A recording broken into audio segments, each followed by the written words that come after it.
तो hello guys, स्वागत है आप सभी का एक नई वीडियो में। और जैसा कि आपने लास्ट वीडियो में देखा था कि हम काजल और अभिषेक की शादी में गए थे, फिर हम वहाँ से आ गए थे और आने के बाद हमने कपड़े चेंज करके फिर हम वापस गए। और अब आप जो क्लिप्स देखेंगे उसमें हमने ज़्यादा ब्लॉगिंग नहीं करी क्योंकि हम नहीं चाहते थे कि आसपास लोग मतलब जैसे देखें रिचुअल्स जो भी हो रहे थे।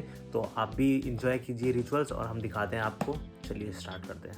अंकल मंगल देखो इधर भैया अभिषेक भैया साधिके शरणे त्र्यंबके गौरी नारायणे स्वाहा इदं मृणाय सवित्रे विष्णवे समर्पयामि ओम उदत्ता विष्णवे पादं स्वाहा तं नित्यं तावन्ति विभं वतीनामान सुगतिदे स्वाम स्वाहा इदं मृणाय नमः नत्यमाता वृष्णामृतं स्वाहा ओम स्वस्तिनोर्ते दिवाव आपृथिव्याः विश्वादिगः। मैं तुमसे पूछ रही हूँ। अच्छा मैंने वीडियो बना दी। स्वाहा 10 एपिसोड्स नेटफ्लिक्स सीधा।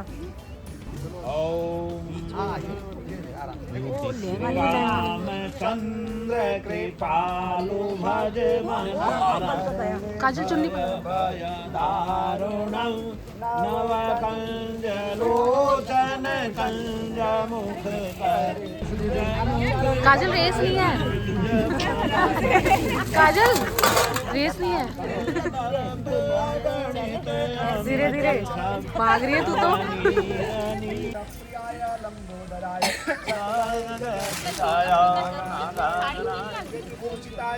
गौरीसुताय गणनाथ नमो नमस्ते।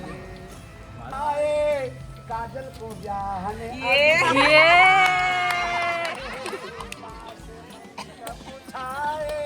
मंडप छाए काजल को ब्याहने अभिषेक आए। बोले लक्ष्मी नारायण भगवान की जय। आप अग्नि के सामने, ब्राह्मण के सामने, समाज के सामने काजल के माता पिता ने कन्यादान करके कन्या आपको सौंप दिया है, लेकिन फिर भी आपके बामांग में अभी नहीं आए हैं। और जब तक आपके बामांग में नहीं आएंगी तब तक आपको पत्नी का अधिकार नहीं मिलेगा।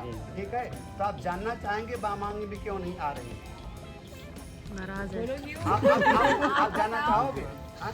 तो वो कहती है प्रतिज्ञाएं हैं, यदि आप उसको मानोगे ये जो हो गया ना, ये तो हो ही गया, लेकिन अभी जो पहाड़ आपको साथ चढ़ने हैं तो उस पर आपको हिम्मत थोड़ा दिखाना पड़ेगा, थोड़ा सा अपनी क्षमता को आकलन करना। तो ये 7 प्रतिज्ञा आपसे देना चाहते हैं। क्या आप देने के लिए तैयार हैं? कम से कम सुनो तो सही कौन सी। चलिए, आचार्य जी के माध्यम से आपको ज्ञात होने जा रहा है कि कौन सी प्रतिज्ञा काजल आपसे कह रही है। यानी पहले वचन में कन्या कहती है, हे नाथ, आप कभी तीर्थ यात्रा पर जाते हैं, आप कहीं घूमने टहलने के लिए जाते हैं, आप कोई व्रत करते हैं, आप कोई उद्यापन करते हैं, कोई धार्मिक कार्यक्रम करते हैं, तो कहती हैं कि आप हमको अपने बामांग में यदि आप बिठाएं, हमेशा किसी भी कार्य में कहीं जाते हैं, तीर्थ यात्रा पर, घर में पूजा पाठ करना है, कहीं मंदिर इत्यादि जाना है, तो आप पत्नी का जो अधिकार है पति की बामांगी में होता है। तो ये कहती हैं कि यदि आप हमारे वचन से स्वीकार हैं, सहमत है, तो मैं आपके बामांग में आने के लिए तैयार हूँ। क्या आप इनको अधिकार दे रहे हो बामांग में? तेज बोलो, तेज बोलो, तेज। एक ढेरी उससे फूल से हटा दो, निकाल दो।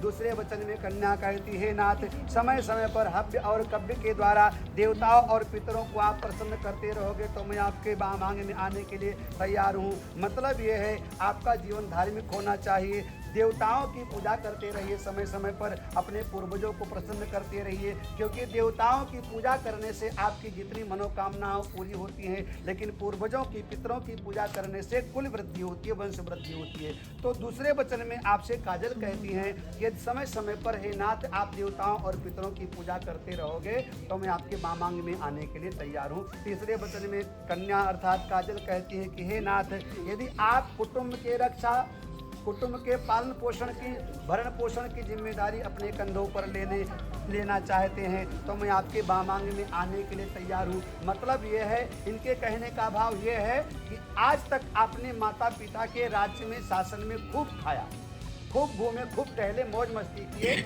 माँ बाप की पूरी जिम्मेदारी थी आज तक आपकी, लेकिन आपके आज के बाद में आप गार्जियन बन गए, आप जिम्मेदार बन गए। माता पिता के लिए आपको ध्यान रखना है, बहन भाई का भी ध्यान रखना है, परिवार में जितने सदस्य हैं सबका आपको ध्यान रखना है। यहाँ तक गाय भैंस कुत्ता बकरी बिल्ली मैंगो या अतिथि या जो भी है अतिथि है, कोई साधु ब्राह्मण दरवाजे पर आ जाए, आपको सबका ध्यान रखना है। और ये कहती हैं कि कुटुंब रक्षा भरने में भी, यदि आप कुटुंब की रक्षा का भार अपने कंधे पर उठाते हैं तो आपके बाह मांगी में आने के लिए तैयार हैं।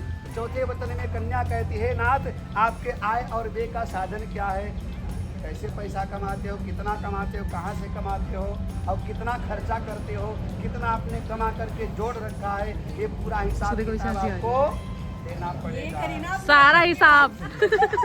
पांचवें वचन में कन्या कहती है, मंदिर की स्थिति जर्जर है, कुछ पैसा लगाकर मंदिर का जीर्णोद्धार करा दो, कहीं प्याऊ नहीं है आप प्याऊ लगवा दीजिए, किसी गरीब कन्या के विवाह में व्यवधान पड़ रहा है तो वहाँ कुछ आप दान दे करके, समाज में समय समय पर आप दान करके सत्कर्म करके समाज के हित में आप काम करते रहोगे। यदि आप ऐसा करेंगे भैया, समय पर आप ऐसा करते रहेंगे तो आपके बाह मांग में आने के लिए तैयार है। अच्छा, छठे वचन में कन्या कहती है, देश विदेश में कहीं व्यापार करना चाहते हैं, कहीं दूसरा मकान बनाना चाहते हैं, कहीं दूसरा फ्लोर फ्लैट लेना चाहते हैं, कहीं नई गाड़ी लेना चाहते हैं, यानी कुछ नया काम करना चाहते हो तो एक बार इनसे कम से कम पूछ लीजिएगा, सलाह ले लीजिएगा। सखियों के बीच में जब हम अपने सहेलियों के बीच में रहें तो कभी यदि किसी प्रकार से कोई त्रुटि हो जाए, कोई गलती हो जाए, कोई भूल हो जाए तो कृपया हमको सबके बीच में मत डांटिएगा। ये आप कोई गलती हो जाए इंसान से तो उसको अकेले में समझा दो तो उसको समझ जाएगा, उसको सुधार कर लेगा। लेकिन चार आदमी के सामने उसी बात को आप उसको कहोगे ना तो उसको बुरा लग जाएगा। नाम बड़ा सुंदर है, हम अक्सर में विवाह कराते कराते कन्या का नाम भूल जाते हैं, लेकिन आपका नाम इतना अच्छा है कि लगभग में सबकी आंखों में लगा होगा। इसलिए बोलो काजल की काजल। अब देखिए इन्होंने तो आपकी सारी बात को मान लिया बिना किसी लवा लपेटा के, एकदम बढ़िया सरल, अच्छे हैं, स्वभाव के अच्छे हैं और बहुत अच्छे हैं। लेकिन अब इनके भी कुछ शर्तें हैं। ये 4 वचन आपसे केवल देना चाहते हैं, 4 वचन। पहला वचन है उद्याने। उद्यान का मतलब होता है बाग बगीचे में। आपको कहीं घूमने टहलने जाना है, तुम्हें पार्क में जाना है, सैर सपाटा करना है, कहीं जाना आना है तो अकेले मत जाइएगा। अकेले जाओगे तो दिक्कत हो सकती है, आप इनको साथ में लेकर के जाइए, बड़ा आनंद आएगा। और दूसरा वचन मद्यपाने। मद्यपान का मतलब जहाँ लोग असभ्य समाज के लोग जहाँ मदिरा इत्यादि का पान करते हैं, जहाँ समाज में जाने से हमारे नैतिकता का पतन हो, हमारे आचरण में, विचार में, व्यवहार में गिरावट हो जाए, ऐसे समाज को आपको त्याग देना चाहिए। ऐसे समाज में आपको कभी नहीं जाना है। और तीसरा इनका जो वचन है पिताग्रे गम्यऊचा। आप इनके बिना आज्ञा के कहीं नहीं जाएंगे। जहाँ तक आपको पिता के घर भी आना है, बाबूजी के घर भी आना है, लेकिन इनसे एक बार पूछ करके आइएगा और कोशिश कीजिएगा। पूछना क्या है, इनको धीरे से बोलना। नाम लो, नाम लेके बुलाओगे।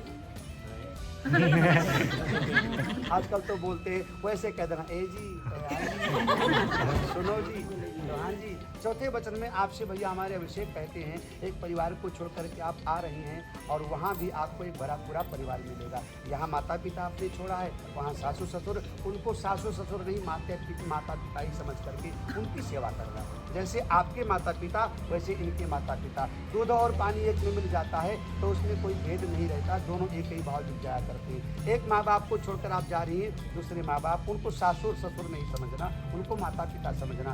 बहन है तो वहाँ ननद है, उसको ननद नहीं बल्कि बहन के रूप में उसको आप देखिएगा। यानी एक परिवार को छोड़ करके जा रही हैं, दूसरे परिवार को आप उसी नजरिए से देखिएगा।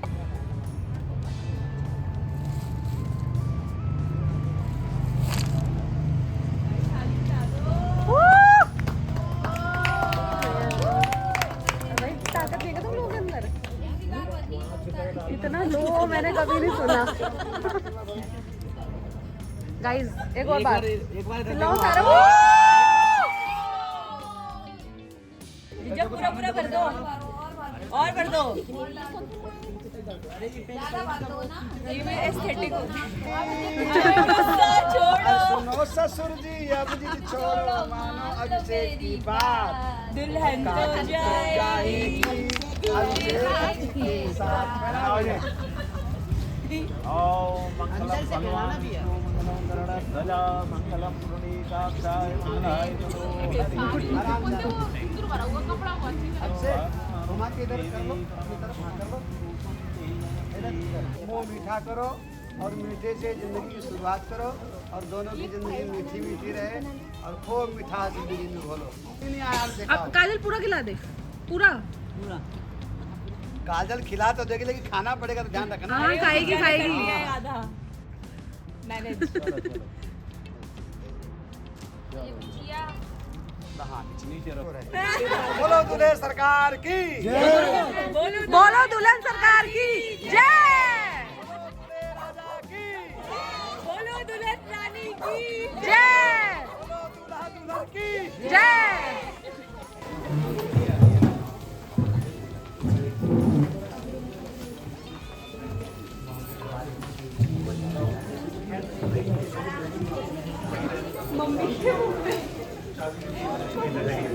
नहीं वो उसमें डालेंगे गाड़ी में। काजल थोड़ा रोले।